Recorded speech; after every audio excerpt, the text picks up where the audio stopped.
Demi Allah, aku tidak sedang berusaha memanggilmu kembali. Matahari tetap akan terbit dari timur dan tenggelam di barat. Kuharap kamu baik-baik saja. Terima kasih atas kisah kita, dan tolong maafkan aku yang telah berulang kali mencoba, namun tak pernah bisa sempurna. Dan ternyata benar, seperti kata Cupet Kai. Dari dulu, begitulah cinta. Deritanya tiada akhir. Oh ya Syairah, meski tak pernah ku dengar jawabmu, ketahuilah sesungguhnya aku kerap bertanya langsung kepadamu melalui udara yang kau hirup setiap saat. Bagaimana jika aku tidak baik-baik saja, terus mengingatmu, memikirkanmu, semua tentang dirimu? Dan kini, aku terganjal satu pertanyaan misterius tentang satu kemungkinan yang mungkin tak mungkin. Bagaimana jika di kehidupan sebelumnya, di bawah restu langit, disaksikan semesta raya kita telah tanpa sadar melakukan pernikahan batin? Lalu kini, saat tubuh saling menjauh dan memilih berlayar di kehidupan masing-masing, ternyata batin kita belum sempat berpisah, masih terjerat oleh ikatan sakral itu hingga detik ini dan entah sampai kapan, menjelma sepasang bayang tak terpisahkan. Aku curiga, jangan-jangan inilah sebabnya. Meski raga tak lagi bersama, namun detak jantung, denyut nadi, bahkan helak napasku masih saja menyebut namamu yang terdengar begitu keras oleh seluruh penduduk langit dan bumi, kecuali jin dan manusia. Dan ketika malam tiba sempurna, lalu kau melihat bayang hitam di sudut rembulan, perhatikan baik-baik.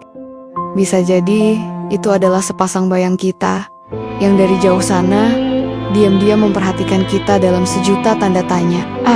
Sudahlah, aku tak peduli lagi. Bahkan jika rasa ini adalah sebuah dosa, aku rela menanggungnya. Namun hanya Tuhan yang pantas menjadi hakim atas setiap salah dan benar dari kisah ini. Sebab rasa ini tak pernah kuminta.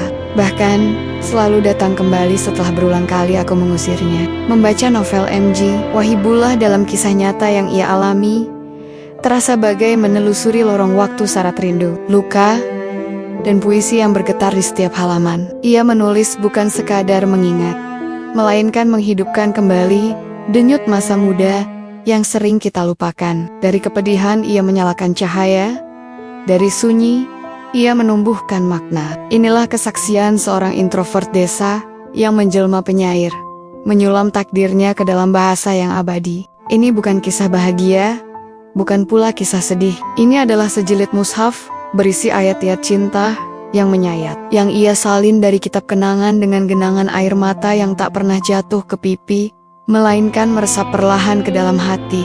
Ingin tahu bagaimana alur kisah selengkapnya? Baca novel karya MG Wahibullah yang berjudul Merengkuh Bayangmu. Sebuah novel puitis tentang cinta pertama yang tak pernah mati. Hanya di platform Gramedia Writing Project. Dengan klik qep.id, lalu ketik judul novel di menu pencarian. Jika kamu sepakat denganku bahwa novel ini bagus, yuk rame-rame kita berikan vote. Tinggalkan komentar, lalu kita bagikan linknya ke banyak grup atau medsos, agar lebih banyak teman yang tahu dan percaya bahwa masih ada kisah cinta yang tak sampai namun tak pernah mati, bahkan akan terus hidup lebih lama dari selamanya.